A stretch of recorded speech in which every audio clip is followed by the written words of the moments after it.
silakan semua warga negara memiliki hak secara hukum ya untuk melakukan gugatan ke Mahkamah Konstitusi.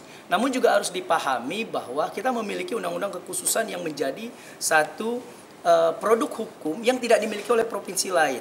Ketika kekhususan dan keistimewaan ini kita miliki, kenapa harus kita preteli dan harus kita eliminasi satu persatu?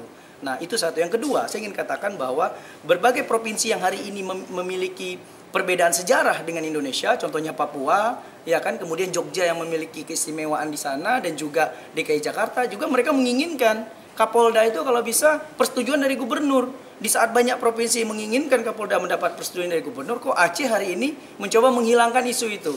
Ketika ada berbagai daerah seperti Padang, mereka minta adanya seperti kalau kita dewan wali nanggronya. Di Papua ada wali nanggronya misalkan ingin dibentuk seperti Aceh. Kok ada pihak-pihak juga yang ingin membubarkan wali nanggro. Sementara negara sudah menjamin dan mengakui adanya lembaga wali nangro. Ini yang kita sangat disayangkan ketika memang ada pemahaman-pemahaman yang memang dianggap bahwa apa yang terjadi di Aceh ini seakan-akan kita ini tidak memiliki latar belakang sejarah yang pernah kita alami. Jadi saya harapkan adalah semua ini muncul, kekhususan dan keistimewaan itu tidak terlepas dari bagaimana sejarah di masa lalu yang harus benar-benar kita ingat dan tidak bisa kita lupakan seperti itu.